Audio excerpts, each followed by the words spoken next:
کسی نے مانگا دریا بہا دیے گئے، دور پہ بہا دیے گئے، دریا بہا دیے گئے، دور پہ بہا دیے گئے۔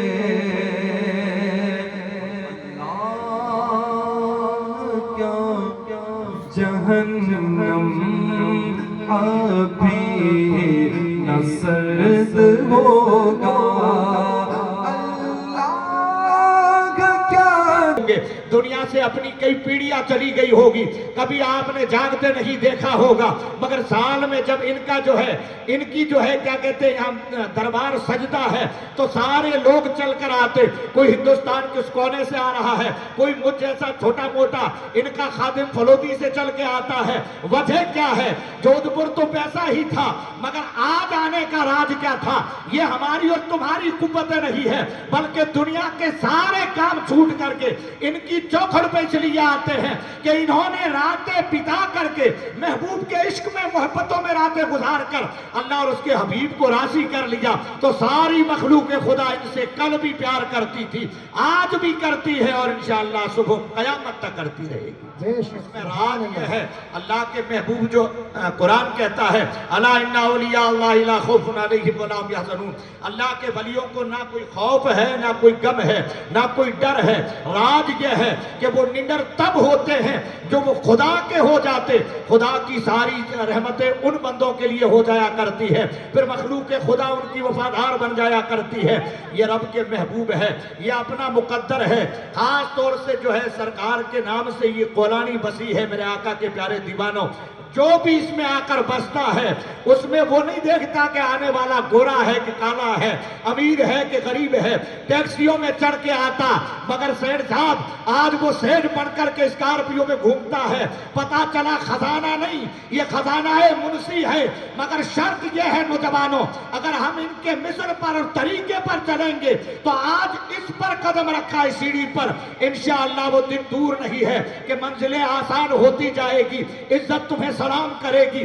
دنیا تم سے محبت کرے گی، مگر وقت وجہ یہ ہے کہ ان کی چوکھٹ پہ بیٹھے ہو تو انہی کے طریقے پہ چلنے کی کوشش کرو۔ اللہ کے چاہنے والوں کی نشانی اور علامت یہی ہوتی، صرف نعرے لگا لینے سے کام نہیں ہوتا، صرف جو ہے کیا کہتے ہیں عرس اور اپنا کیا کہتے ہیں وہ سویتا بنا کر کھا لینے سے نہیں ہوتا، محبت حقیقت میں وہ ہوتی ہے۔ کبھی کبھی ان بوڑھیوں سے پوچھا کرو، یہ جو با کھڑے ہیں ادھر، اور بھی اپنے بزرگوں کے انہیں پوچھا کرو منشی پیا کی زندگی کیسے گزرا کرتی تھی، وہ راتیں کیسے گزارتے ہیں۔ بعد نے مجھے بتایا ہے، میں نے جب یہاں تھا تو پوچھا تھا، کچھ بزرگوں نے بتایا جو میرتی گیٹ اپنا بنا ہوا ہے، انہی پہ اس میں بزرگ کی جو ہے جگہ بیٹھک تھی، وہ جگہ بیٹھا کرتے تھے۔ یک دن کسی نے دیکھا وہ بازار سے گھوم کے واپس نکل رہے تھے تو رب کے محبوب نے دیکھا، سمجھنے والا ہی سمجھ پاتا، ہر کوئی نہیں سمجھتا کہ فقیری لہجے میں بیٹھا ہے، یہ تو چوکیداری کرتا ہے، اسے پتا نہیں تھا یہ زمانے کا نہیں، یہ دلوں کی چوکیداریاں کیا کرتے ہیں، جن پہ نظر ڈالتے نقشہ بدل دیتے ہیں۔ بتاتے یک دن دیکھا گرم گرم کھیر چڑھی ہے ہانڈی کے اندر، اور اسی کو گرم گرم کو جو ہے استعمال کرتے ہوئے دنیا دیکھ کر حیران رہ گئی کہ راج کیا ہے۔ انہیں پتا نہیں تھا جو خدا کا ہو جاتا رب کی رحمتوں میں مٹ جایا کرتا ہے۔ یاد رکھو، پھر اسے نہ زمانے کی آگ چھو سکتی ہے، نہ خیر چھو سکتی ہے، نہ دنیا کی طاقت اسے ٹچ کر سکتی ہے۔ ان کی حکومت ہر ذرے اور ہر مخلوق خدا پر چلا کرتی ہے، پھر وہ نظر اٹھاتے وہ اسی کے ہو جاتے ہیں۔ اسی لیے اللہ کے محبوبوں کی شان نرالی ہوتی، یہ ہم اور آپ کا نصیبہ ہے کہ ہم ان کی چوکھٹ پہ بس رہے ہیں، آج بھی ہے، اور ہمیشہ یہی دعا کیا کرو، سرکار دعا فرمائیں کہ اللہ ہمیں بھی آپ کے نقش قدم پر چلنے کی توفیق دے دے، بس خدا راضی ہو جائے، ہمارے دلوں میں خوف الہی اجاگر ہو جائے، اور جس دل میں خوف خدا داخل ہوتا ہے، یاد رکھو وہ اس دنیا میں بھی کامیاب ہے، اور دنیا سے لوٹ کر جاتا ہے تو خدا کے حضور بھی کامیاب ہے۔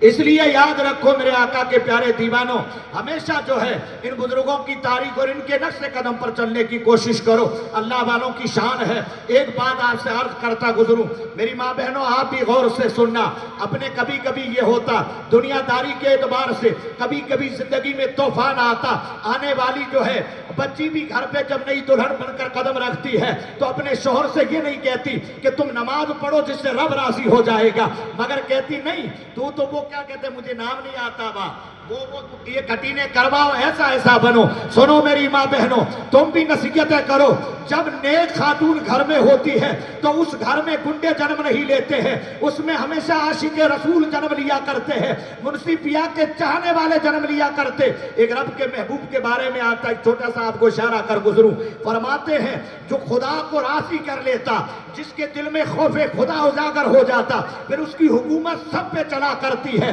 فرماتے وہ رات جو ہے یک مرتبہ سفر میں چل رہے تھے، نماز مغرب کا وقت تھا، نماز مغرب پڑھ رہے تھے تو پیڑ پر چڑیائیں بیٹھی بیٹھی چاچی کر رہی تھی۔ آپ نے سنا ہوگا جب نماز مغرب کا وقت آتا تو خدا کی مخلوق ہر اپنے لہجے میں اپنے رب کی تسبیح بیان کرتی ہے، اپنے دیکھتے کہ یہ کان کھاتی ہے، وہ چڑیاں کو چی چی کرتے دیکھا۔ اللہ کے ولیوں میں جمال بھی پایا جاتا اور جلال بھی پایا جاتا، جب وہ جمال کی گھڑی میں ہوتے اوپر سے گزر جاؤ کچھ نہیں کہتے، اور جلال میں آئے تو کایا پلٹ دیا کرتے ہیں۔ نماز سے سلام پھیرا، یوں دیکھا رکھا ہے چڑیاؤں تمہیں شرم نہیں آتی، میں خدا کے حضور سجدے کر رہا ہوں، نماز پڑھ رہا ہوں، اور تم نے بیچ میں خلل پیدا کر دیا، تمہیں تو خدا کے حکم سے مر جانا چاہیے۔ اتنا اشارہ کیا، جتنی چڑیائیں تھی ساری زمین پہ گر گئی، رب کا محبوب خدا کی عبادت میں لگ گیا، نماز مکمل ہو گئی، رحم کی گھڑی میں آئے، جمال میں آئے، نظر اٹھا کے دیکھی کا مولا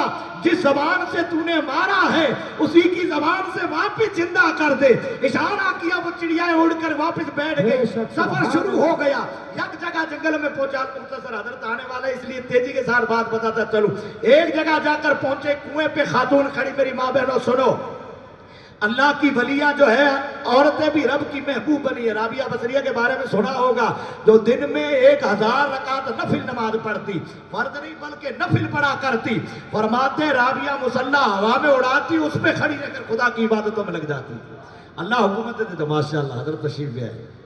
تو فرماتے، میں عرض کر رہا تھا جو ہی رب کا محبوب وہاں پہنچا ہے، خاتون کو دیکھا کنویں پہ کھڑی ہے اور وہ پانی بھرتی ہے اور ایک رخ کی طرف اڑا رہی ہے۔ قریب میں جب پہنچے تو کہا رکعت نماز پڑھی تو گوا کہ اس کے لیے حج مبرور کا سبب، اور ایک روایت میں حج اکبری وہ جو سب سے مقبول ہے۔ تم آپ کے گھر میں حج، لوگ کہتے ہیں حضرت میں غریب ہوں، ارے اسلام نے تو تمہارے لیے کئی راستے کھولے، یہ بھی جنت کا راستہ، یہ بھی جنت کا راستہ، یہ بھی جنت، آپ راستہ ہی نہیں جانتے ہو، تاش کھیلو گے تو راستہ کہاں سے ملے گا؟ اجودھیا کا مل جائے گا، جا کے بیڑا پار ہو جائے گا، پتھروں کو پوجو وہ راستہ ملے گا، اللہ والا راستہ نہیں ملے گا۔ اللہ والا راستہ دیکھنا ہے تو آپ کو قرآن کو پڑھنا ہوگا، اسلام کو پڑھنا ہوگا۔ ایسے اللہ والوں کی محفل میں تھوڑی دیر کے لیے آپ آؤ۔ میں نے کہا تو ان عظیموں سے کہوں گا کہ جلسہ شارٹ کرو تاکہ ہمارے بھائی شوق سے آئیں، آ کر صبح ان کو کام کرنا ہے، دکان کرنی ہے، مزدوری کرنی ہے، وہ حق، بچوں کو پالنا بھی تو فرض ہے، ماں باپ کو کھلانا بھی تو